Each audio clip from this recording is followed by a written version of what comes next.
Custo de vida, emprego e desemprego, cesta básica, tarifas públicas, salário mínimo. Agora, na Brasil Atual, a análise do DIEESE. E nós vamos conversar com o diretor técnico do DIEESE, Fausto Augusto Júnior. Bom dia, Fausto. Bom dia, Glauco. Bom dia a todos. Fausto, o governo e o Congresso Nacional estão articulando uma possível instituição de um estado de emergência para poder viabilizar o pagamento de um auxílio de até R$1.000 a caminhoneiros. Esse estado de emergência a ser regulamentado por uma PEC, afastando assim as restrições previstas em normas de qualquer natureza para a criação do benefício à categoria, blindando Bolsonaro, inclusive, contra travas fiscais e possíveis problemas eleitorais. Como é que você vê a elaboração e a concepção desse auxílio, Fausto?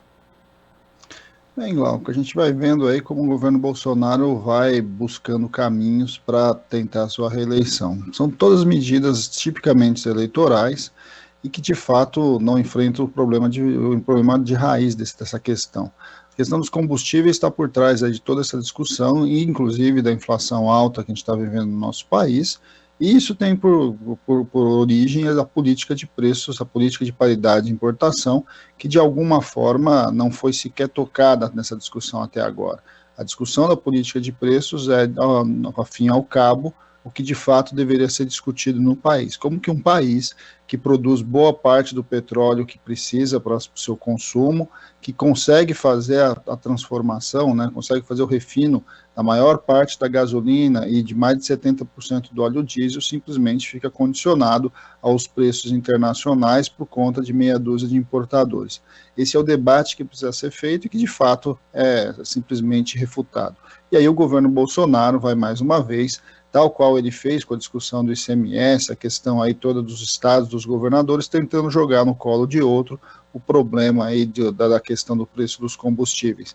A discussão dos auxílios, seja do Vale Gás, seja agora do auxílio caminhoneiro, são basicamente paliativos e que servem muito pouco, né? No caso do auxílio do caminhoneiro, por exemplo, nós estamos falando de uma parcela entre R$400, R$1.000, nem foi definido ainda direito sobre isso, e que mais uma vez onera as contas públicas, mexe com a questão do orçamento, e de novo, né, quando a gente vai falar de regime de emergência, é outro absurdo, né, nós estamos falando basicamente de novo, não fazer o enfrentamento da discussão da PEC do teto, da emenda constitucional 95. Quando a gente vai olhando para todo esse cenário, a gente vai vendo que no fundo, são só medidas eleitoreiras e que na prática tentam minimizar aí problemas estruturais de um governo que simplesmente não tem nenhum tipo de política, não construiu uma política efetiva sobre a questão dos combustíveis. A única política que trabalha é a ideia da privatização, que está muito clara, que amplia, aumenta mais o problema, porque coloca na mão do mercado um setor que é estratégico e simplesmente ignora as discussões que deviam ter sido feitas. Paga-se um preço alto hoje, a população mais pobre é que paga esse preço, porque vamos lembrar, né, mais de 60% de tudo que é produzido e é consumido no Brasil anda em cima de caminhões, e aí o preço do óleo diesel está influenciando toda a economia nacional. Quando a gente olha para tudo isso, a gente vê a falta de planejamento, a falta de política, e simplesmente a gente não tem aí, de fato, uma estratégia de Estado para lidar com a questão tão essencial que é a questão dos combustíveis. E parece que a estratégia, no fundo, é beneficiar sempre os mais ricos, né, Fausto? Porque, além disso, e além da questão do ICMS que você também mencionou, temos a possibilidade do auxílio gás, que pode passar a ser mensal ao invés de bimestral. E aí, a gente está vendo, né, como você também mencionou, que não existe qualquer tipo de discussão a respeito da política de preços da Petrobras. E tudo isso, né, juntando ICMS, possível aumento do auxílio gás e esse auxílio a caminhoneiros, a gente tem aí mais um mecanismo de transferência de renda, Fausto, que na verdade tira recursos dos cofres públicos para compensar uma política que garante altos lucros e dividendos a acionistas de uma empresa? Bem, vamos lembrar, né, só os dividendos aí distribuídos pela Petrobras em 2021 passaram a casa dos 100 bilhões. A gente está simplesmente vendo movimentos já há algum tempo em que você, quando coloca a questão dos combustíveis na mão do mercado, o privilégio aí, na estratégia toda, é uma estratégia de curto prazo, é uma estratégia dos acionistas, é uma estratégia de ampliar a questão dos lucros e dividendos. A gente vai muito provavelmente ver em breve essa discussão do setor elétrico, né, com a privatização da Eletrobras. Quando a gente vai colocando a questão, né, de setores tão estratégicos na mão do mercado, simplesmente o que a gente vai assistindo é que o privilégio é o privilégio do curto prazo, é daqueles que, de alguma forma, detêm ali as ações dessas empresas. E vamos lembrar, né, boa parte das ações dessas empresas, em especial aí no caso da Petrobras, os chamados minoritários, estão bem longe de ser minoritários, né, porque eles são grandes conglomerados internacionais que acabam detendo isso. No caso do combustível ainda, Glauco, é bom lembrar que nós estamos falando também principalmente dos importadores, né? Então toda a pressão que tem aí é esse conjunto de importadores de petróleo, né, de combustível, que o Brasil foi construindo essas parcerias a partir de 2016, a partir do golpe, e que de alguma forma foi tirando da Petrobras a capacidade de diluição dos preços e simplesmente foi atrelando tudo ao mercado. Esse atrelamento ao chamado mercado internacional, na verdade, é um pouco do que você mesmo lembra, é uma transferência de renda. Você tira recursos dos mais pobres, seja por conta ali do próprio preço, seja por conta da transferência do Estado, que acaba tendo que fazer algumas medidas para tentar resolver e não resolve, e não se enfrenta de fato a principal questão. A política de desenvolvimento do governo Bolsonaro, já há algum tempo a gente vem falando sobre isso, é uma política pautada na ampliação da desigualdade, na ampliação simplesmente da concentração de renda, na transferência de renda dos mais pobres para os mais ricos, e aí simplesmente vai se criando alguns subterfúgios, em especial aí há poucos meses antes da eleição, para tentar dizer que é uma política diferente, né, que de alguma forma está preocupada com aqueles que sequer conseguem comprar um botijão de gás.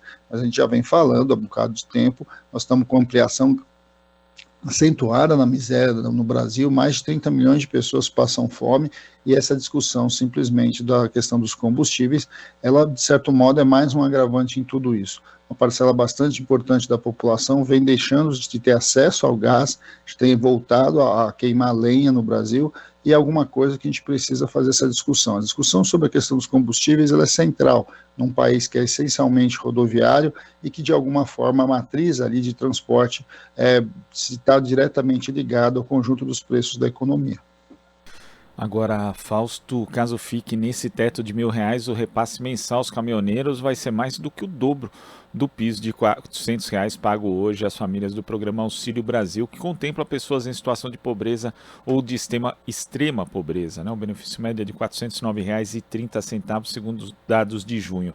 Nós já tivemos uma mudança bastante significativa em termos de conceito de programa social com a migração do Bolsa Família para o Auxílio Brasil, e hoje esse programa tem na fila 2.800.000 famílias, segundo dados da Confederação Nacional dos Municípios.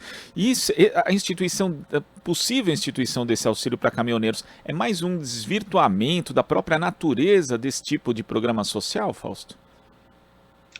Não dá nem para chamar o auxílio caminhoneiro de um programa social. Na verdade, ele é uma espécie aí de compensação aí pela essa alta de preço do diesel. E é um problema, porque ele é bastante ineficiente. Primeiro que não compensa.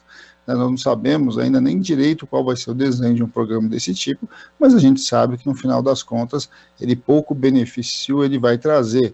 A maior parte do drama ali que os caminhoneiros vivem, é um drama real, é que os preços de combustíveis vêm comendo basicamente boa parte do seu ganho por meio do frete. É um setor hoje que, além de tudo, vive as dificuldades de uma crise econômica, então ele também tem os dilemas ali da própria economia e que, de alguma forma, programas desse tipo simplesmente têm muito pouco impacto. Se gasta muito recurso com isso e que, no final das contas, não deve ter impacto nenhum, nem na questão do frete, que aí sim é uma questão bastante importante, porque quanto mais o combustível sobe, maior o frete fica mais caro, e aí a média dos produtos fica mais caro no Brasil, porque o custo de intermediação sobe, e aí quando a gente vai vendo tudo isso, vai vendo o quão pouco sentido faz. Na verdade, o governo Bolsonaro busca recuperar ali um pedaço ali de uma categoria que apoiou, de certo modo, a sua eleição. Ali, na verdade, nós estamos de novo lidando com uma discussão que tem a ver só basicamente com a eleição. Não tem nada de estrutural, dentro de um auxílio caminhoneiro. E olha que nós estamos aqui, não estamos dizendo que o caminhoneiro não tem que ser privilegiado, não tem que ter algum tipo de política, mas a política passa por outras formas. Nós precisamos fazer um debate sério da política de preços do diesel. Se for para fazer debates de subsídio, tem que fazer a política de como o diesel vai ser ou não subsidiado no nosso país. Nós temos que fazer um debate muito sério sobre a tabela de frete dos caminhoneiros, que é um debate já antigo, que basicamente o mercado simplesmente ignora essa discussão. Tem que se fazer um debate sobre como você vai fazer transições de carga, porque também nós estamos perdendo muito postos de trabalho do ponto de vista dos caminhoneiros, quando a gente está revendo a nossa matriz de transporte, ou seja, tem uma série de discussões estruturais que é importante e necessário ser feita para o setor de caminhões, mas não simplesmente achar que um auxílio, que inclusive vem se falando, viu, Glauco, que esse auxílio vai ser uma parcela só, sequer vai ser, nós estamos falando, para você ter uma ideia, de alguma coisa perto de 870 mil caminhoneiros autônomos. Então, quando a gente está falando de qualquer medida que você vai criar, são medidas bastante onerosas para o Estado e que não resolvem o problema. É claro que qualquer trabalhador, em geral, se o governo quiser dar um auxílio para ele, quiser dar um recurso para ele vai aceitar, vai achar bom. Agora, no mês seguinte, o problema está colocado novamente, no mês seguinte vai estar colocado novamente, e quando acabar a eleição, não tenham dúvidas, né? Todos esses problemas estarão aí na prateleira para ser resolvidos, e ao contrário, né? Nós vamos ter simplesmente empurrado com a barriga, esperando aí, de alguma forma, um novo governo tendo que lidar com essa situação. Insisto, né, a questão do ICMS já foi um problema e continua sendo um problema. Você está retirando recursos dos estados, recursos fundamentais para os direitos sociais, para o provimento aí das políticas públicas, simplesmente porque você não enfrenta o debate aí da política de preços dos combustíveis e que, de alguma forma, essa lógica do Paulo Guedes de deixar tudo ao sabor do mercado é o preço que a população brasileira vem pagando. E você faz uma observação muito importante, Fausto, porque além de ser uma política ineficiente, compensatória, mas compensa muito pouco, ela gasta muitos recursos, né? A gente já viu medidas desse gênero, por exemplo, com a questão dos saques extraordinários do FGTS, que retiram recursos que poderiam ir para programas de habitação, por exemplo, de saneamento, para justamente criar empregos de forma articulada com outros tipos de iniciativa por parte do poder público, e esses recursos também vão se esvaindo, não resolvem o problema e vão cair no colo de um eventual novo governo que vai ter menos margem também para promover políticas públicas, Fausto. Sem dúvida, né, Glauco? Esse governo simplesmente não é um governo, esse governo não tem planejamento, não tem política, não sabe direito para onde levar. Ele vai ao sabor do vento, e aí em ano eleitoral isso fica mais claro, fica mais explícito, o quão simplesmente não faz sentido, né? Você defende uma política de mercado e depois vai criando mecanismos aí para tentar driblar o mercado, de fato você não faz nenhuma discussão estrutural. Ao não fazer nenhuma discussão estrutural, o Brasil é uma nau sem rumo, né?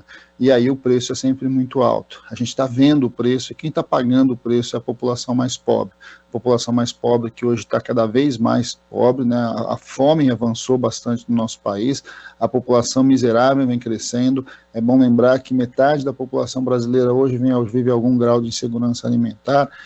Você vê a perda de dinamismo da economia, o Brasil não consegue, de certo modo, acompanhar aí as possibilidades de crescimento. Tudo está colocado enquanto um país que simplesmente não tem política econômica, não tem política de desenvolvimento social, não tem política de desenvolvimento industrial, fica simplesmente trabalhando numa ideia bastante etérea, né, que é essa ideia que o mercado resolve tudo, mas nem isso sabe lidar direito, porque afinal de contas fica com uma visão bastante limitada da discussão de mercado. De alguma forma o que a gente está vendo aí é um governo que já se esperava, né? Um governo que não tinha plano de governo, que não tinha uma visão clara do que ia fazer e basicamente fica tentando tergiversar, fica tentando ali encontrar culpados para os erros que ele próprio cometeu. É um governo das chamadas fake news, né? Ou seja, uma série de grandes enganações que vão tentando se passar para o conjunto da população brasileira. Essa discussão do Vale Gás, essa discussão do auxílio caminhoneiro é mais uma delas, Glauco.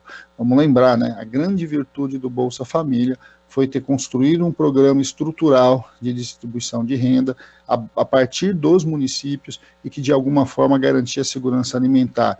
Uma das virtudes do Bolsa Família foi ter unificado programas como, por exemplo, o próprio Vale Gás, que era um programa que existia da época do Fernando Henrique Cardoso. E quando a gente olha para a desmontagem que está acontecendo no nosso país, tudo aquilo que foi construído de maneira mais estrutural, seja do ponto de vista de política social, mas também de política fiscal, está sendo desmontada sob esse governo, sem nenhuma discussão mais efetiva. Basicamente, tudo é o curto prazo, e aí faz muito sentido, né, a própria visão do Paulo Guedes. O mercado é sempre o curto prazo, e o curto prazo sempre tende a concentrar renda. Fausto, muito obrigado pelas suas explicações, a sua análise aqui no nosso Jornal Brasil Atual de hoje. Até a próxima. Até a próxima, Glauco. Bom dia a todos novamente. Bom dia. Conversamos aqui com o diretor técnico do Diese, Fausto Augusto Júnior. Aqui você ouve as notícias que os outros não dão.